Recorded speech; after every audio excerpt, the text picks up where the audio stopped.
환자분은 치아 상태가 심각해서 치아를 모두 뽑아내고 임플란트를 하셔야 합니다. 만약 지금 하시지 않으시면 턱뼈가 모두 녹아내려 나중에는 대수술을 하셔야 하니 제 말을 들으세요. 저희 병원에서 하시면 특별하게 30% 할인해서 해드릴게요. 제가 그렇게 심각하다고요? 제가 어리다고 사기치시는 거 아니죠? 저는 아직 젊어서 틀니는 하기 싫어요. 제발 살려주세요. 과연 중남미의 한 치과병원에서는 어떤 일이 벌어지고 있는 걸까요? 안녕하세요. 감동시작입니다. 구독과 좋아요, 알림 설정은 영상 제작에 큰 힘이 됩니다. 각 단계별 멤버십 가입으로 브루이웃에 정기 후원이 가능하며 영상 수익은 브루이웃에게 전액 기부되니 끝까지 시청 부탁드립니다. 그럼 본격적인 이야기 시작하겠습니다. 안녕하세요. 반갑습니다. 저는 중남미 어느 작은 나라에서 태어난 20대 후반 여성 아델리입니다. 현재는 제가 태어난 조국이 아닌 제2의 조국 한국에서 살고 있고요. 본격적으로 이야기를 하기 전에 먼저 여러분들에게 양해를 구하자면 제가 태어난 조국을 정확하게 얘기하지 못하는 사정이 있습니다. 그건 제가 지금 쓰는 글이 제가 태어난 제 조국을 결과적으로는 비하하는 거로 비칠 수 있기에 그럼 오해의 소지가 있으니까 국가명은 밝히지 않겠습니다. 그 점 양해 부탁드립니다. 자, 그럼 본격적으로 이야기를 시작해 보겠습니다. 저는 20대 중반까지 제가 태어난 조국에서 살았는데 이곳은 개발도상국에 가까운 나라라서 한국처럼 선진국과는 달리 다들 생활 형편이 좋지가 않습니다. 특히나 의료적으로도 상당히 발전하지 못했는데요. 그 중에서도 치과 치료에서는 정말 후진국이었죠. 예전부터 동네 어르신 중에는 이가 없이 그냥 사시는 분들이 많았어요. 저희 할머니, 할아버지도 이가 여러 개 없이 그냥 사셨고요. 하여간 그렇게 의료적으로도 꽤 열악한 환경이었고 저도 역시도 마찬가지였어요. 저희 집안도 여유롭지 못한 이유로 어려서부터 제대로 된 치과 치료를 받을 수 없었답니다. 그러다가 저는 고등학교를 졸업하고 작은 여행사에 취직하며 경제활동을 시작했어요. 20대 중반이 되었을 때쯤 저에게 다소 이가 시린 증상이 찾아왔어요. 물론 식사에 크게 지장이 있을 만큼 특별히 지장이 있는 건 아니었지만 내 치아가 약간의 문제가 있구나 하는 생각은 들었어요. 차가운 아이스크림을 먹을 때 특히 이가 좀 시렸거든요. 그리고 유심히 치아를 들여다보니까 검은 점 같은 게 군데군데 보이더라고요. 저는 그때 생각했죠. 아, 저게 말로만 듣던 충치구나 하고요. 고민 끝에 저는 20대 중반에 생애 처음으로 치과에 갔습니다. 안내 직원에게 저는 생애 처음 치과를 온 거라고 말을 하니까 그 직원은 그럼 우선 치아 사진부터 찍고 스케일링을 하자고 하더라고요. 그렇게 저는 생애 처음으로 스케일링이란 걸 하게 되었죠. 생애 처음으로 스케일링을 한 소감을 말하면 그다지 유쾌한 경험은 아니었어요. 사실 너무 아팠거든요. 피가 너무 많이 나서 제가 이거 괜찮은 거냐고 물었는데 치위생사분이 아주 퉁명스럽게 말하더군요. 원래 그러는 거라고 그러니 걱정하지 마시라고 하여간. 그렇게 스케일링까지 마치고 의사 선생님을 기다리고 있었어요. 의사 선생님은 오시자마자 큰 한숨을 쉬셨습니다. 저는 그 엄청난 의도가 담긴 한숨의 의미를 몰랐어요. 의사 선생님이 저에게 말씀하시더라고요. 너무 늦게 왔다고 그렇게요. 저는 그게 무슨 말씀이냐고 물었더니 충치 대부분이 신경까지 침범했는데 신경 뿌리까지 썩은 최악의 상태라고 하더라고요. 저는 그럼 어떤 치료를 받아야 하냐고 물었습니다. 의사 선생님은 저에게 사랑니 2개 발치까지 총 10개의 치아를 발치해야 하고 8개를 순차적으로 임플란트 해야 한다고 하시더라고요. 치아 10개 발치 그중에 8개는 임플란트라니 저는 잠시 충격에 머리가 어질어질했습니다. 잠시 후 다시 마음을 가다듬고 안정을 차린 후 저는 의사 선생님께 며칠 정도 생각할 시간을 달라고 했더니 의사 선생님은 좀 퉁명스러운 말투로 엄포를 놓는 겁니다. 심한 충치를 그대로 방치하면 그 충치균이 심장에까지 퍼질 수 있어서 상당히 위험한 상황까지 갈 수가 있다는 거예요. 아니 근데 솔직히 그 부분은 좀 이해가 안 갔습니다. 저희 할머니, 할아버지만 봐도 치과 치료 한번 받지 않고 건강하게 사시거든요. 적어도 충치 때문에 심장이 나빠졌다는 얘기는 한 번도 듣지 못했죠. 솔직히 치과 치료가 시간을 다투는 치료는 아니라고 생각하는데 뭔가 심하게 재촉하는 의사 선생님이 좀 의심스럽고 이상했습니다. 그리고 치료 금액도 제가 감당하기에는 너무 벅찼고 치료 기간도 최소 수개월이라서 엄두가 안 났습니다. 고민 끝에 결국 저는 치과 치료를 포기하고 말았어요. 그냥 이렇게 살다가 나중에 나이를 먹고 할머니가 되면 틀니나 해야겠다 그렇게 생각했죠. 뭐 따지고 보면 일종의 자포자기였죠. 당시에는 정말 우울한 마음이었어요. 그렇게 시간은 흘러 그냥 치아 치료는 잊고 열심히 직장 다니면서 살았습니다. 그러다가 어느 날 우연히 저에게도 사랑이 찾아왔습니다. 우리나라에 관광하러 온 한국 남자와 사랑에 빠지게 되었습니다. 그 한국 남자의 이름은 한철진입니다. 저희는 영어로 의사소통을 했어요. 철진 씨는 영어를 아주 능숙하게 하는 사람이었죠. 사실 저도 한국 문화에 관심이 많은 편이라서 자연스럽게 한국 남자와 교제를 하게 되었는지도 모르죠. 한국 음악, 한국 드라마, 한국 영화, 특히 K-팝은 여기 남미에서도 대유행이었거든요. 그렇게 철진 씨과 결혼까지 하게 되었고 저는 한국으로 가게 되었습니다. 한국을 한마디로 표현하자면 지상천국이라고 생각합니다. 제가 태어난 조국과는 정말 너무 비교가 될 정도로 모든 면에서 선진국이었어요.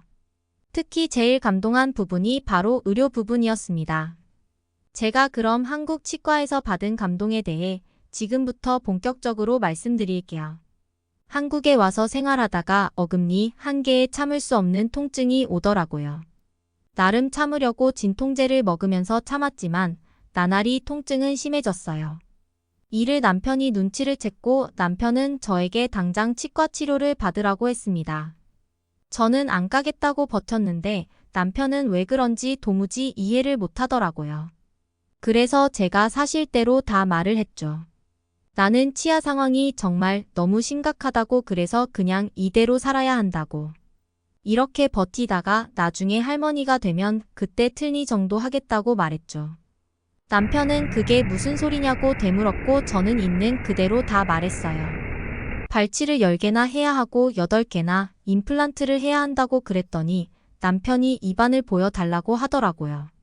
그리고 남편은 제 치아 상태를 보고 나서 고개를 좌우로 돌리며 의아해했습니다. 남편이 저에게 말하더라고요. 본인이 치아에 대한 의료 상식이 많은 건 아니지만 그래도 아무리 봐도 8개나 임플란트를 해야 할 정도는 아닌 것 같다고. 뭔가 잘못된 정보 같다고 그러니까 자기가 다니는 치과에 같이 가자는 겁니다. 결국 남편과 같이 치과를 예약했습니다. 남편이 쉬는 토요일에요. 제가 한국말을 아주 기본적인 의사소통만 하는 정도라서 남편이 보호자 겸 통역 겸해서 같이 가주었어요. 자상한 남편이 옆에 있어서 저는 너무 든든했어요. 보면 세계의 한국 남자처럼 자상한 남자는 아마도 흔치 않을 것 같습니다. 하여간 그래도 저는 치과 가기 전에 너무 걱정되었습니다. 여기 한국 병원에서는 예전보다 더 악화해서 모든 치아를 다 발치하고 틀니로 하라고 하면 어떻게 하지? 그런 최악의 상황도 생각하게 되고 또 예전에 치과 의사 말대로 충치균이 심장에까지 퍼졌다고 진단하면 어떻게 하지? 그런 최악의 생각도 들었어요. 그렇게 불안한 마음으로 남편과 치과를 갔는데 치과에 딱 들어가자마자 나름 안도감이 들었는데요. 그 이유는 치과의 인테리어만 보더라도 뭔가 최첨단 시스템의 병원이라는 게 느껴지더라고요. 거기에 젊은 직원들 모두 다 너무 인상도 좋았고 친절했고요. 일단 당담 직원의 안내로 저는 치아 사진을 찍고 나서 대기하고 있었습니다. 잠시 후 꽤나 젊은 30대 초반으로 보이는 의사가 왔고 저와 남편에게 친절하게 인사를 건네더라고요. 제 옆에 보호자 겸 통역으로 앉아있는 남편이 이전 병원에서 진단한 발치에 대한 부분을 얘기하니까 의사 선생님은 갑자기 실소를 터뜨리면 그 진단은 정말 터무니없는 어처구니없는 오진이라고 했습니다. 그 얘기를 남편에게 건네듣고 저는 새로운 희망이 생기기 시작했죠. 의사 선생님은 친절하게 제 치아 상태에 관해 설명해 주셨는데 결론부터 말하면 발치할 치아는 하나도 없다는 겁니다. 저는 기쁨에 눈물까지 흘렸습니다. 아니, 단 한 개도 발치를 안 해도 된다니 너무 기뻤습니다. 일단 제일 심각한 2개의 치아의 경우 충치가 신경까지 침범하긴 했지만 뿌리까지 섞은 건 아니고 또 치질. 그러니까 여기서 말하는 치질은 치아의 남은 면적을 말하는 겁니다. 치질이 꽤 많이 남아서 신경치료 후 크라운 치료로 이를 뽑지 않고 살릴 수 있고 나머지 충치 치아들은 비교적 간단한 치료는 레진 일레이로 마무리하면 된다고 하였습니다. 그리고 위아래 각각 1개씩 있는 사랑니도 발치할 필요가 없는 게 잇몸 밖으로 완전히 나와 있고 또 치아가 반듯하게 나와 있어 충치가 생길 이유가 없고 거기에 위아래 대합치와 잘 물려 있어 씻는데도 상당한 효과가 있기에 사랑니라고 해도 발치할 이유가 전혀 없다고 하는 겁니다. 의사 선생님의 그 얘기를 남편의 통역으로 듣는 순간 저는 진짜 만세라도 부르고 싶을 정도로 기뻤습니다. 아니, 눈물까지 막 나더라고요. 감격의 눈물이요. 제가 막 우니까 옆에서 남편은 다독여 주었고 의사 선생님께서도 따뜻한 미소를 보내주셨습니다.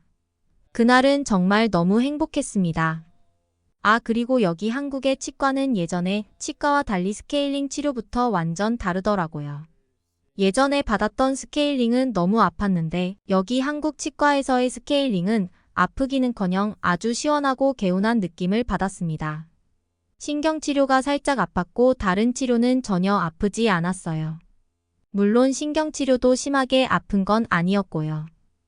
그리고 의사 선생님 말로는 20대 중반에 제대로 된 병원에 갔더라면 지금 신경치료하고 크라운 치료를 받은 치아도 간단한 레진이나 일레이로 마무리할 수 있지 않을까 하는 본인의 생각을 얘기해 주었습니다. 그렇게 치과는 치료는 치과 선택이 상당히 중요하다는 걸 알게 해주셨습니까? 저는 2개월 동안 여기 치과를 다니면서 저는 한국 의료진들에게 감동했습니다. 하마터면 10개의 치아를 잃을 뻔했는데 이렇게 좋은 분들을 만나서 다시 태어난 기분입니다. 앞으로도 죽을 때까지 치과 치료는 한국에서 받을 겁니다. 양심적이고 친절하고 거기에 능력까지 뛰어난 한국 의료진들을 신뢰 안 할래야 하지 않을 수가 없으니까요. 그리고 얼마 전에 고향 친구와 전화를 했는데요. 그 친구와 이런저런 얘기를 하다가 예전에 제가 갔던 비양심 치과 근황에 관해 물어봤더니 기가 막힌 소식을 접했습니다. 그 기막힌 소식은 다름 아닌 제가 처음 갔던 치과의 그 의사가 소송에 걸려서 경찰서 조사도 받고 현재는 재판을 받는 중이라고 하더라고요. 물론 병원은 지금 휴업 상태고요. 조만간 폐업하겠죠. 한국인들이 자주 쓰는 명언 중에 이런 명언이 생각이 나네요. 뿌린 대로 거두리라. 정말 그 의사는 뿌린 대로 거두게 되네요. 물론 제가 태어난 나라의 모든 치과가 그러는 건 아닐 거로 생각하고 싶네요. 제 고향에도 좋은 의사가 많이 있을 거라고 믿고 싶습니다. 하여간 저는 지금 제2의 조국인 대한민국에서 즐겁고 씩씩하게 잘 생활하고 있습니다. 저의 고향도 한국처럼 멋진 나라로 성장할 수 있었으면 좋겠네요. 오늘의 이야기는 여기까지입니다. 응원이나 남기고 싶은 말이 있으시면 댓글로 남겨주세요. 사연자분께 전달해 드리겠습니다. 저희 감동시작은 실제 사연 제보를 받고 있습니다. 채택되신 분께는 선물도 드리고 있습니다. 저희의 사연이 여러분의 하루에 작은 힘이 될 수 있었으면 좋겠습니다. 감동적인 사연을 주변 사람들에게 공유하고 함께 이야기 나눠보세요. 끝까지 시청해주셔서 감사합니다. 더욱더 좋은 영상으로 찾아뵙겠습니다.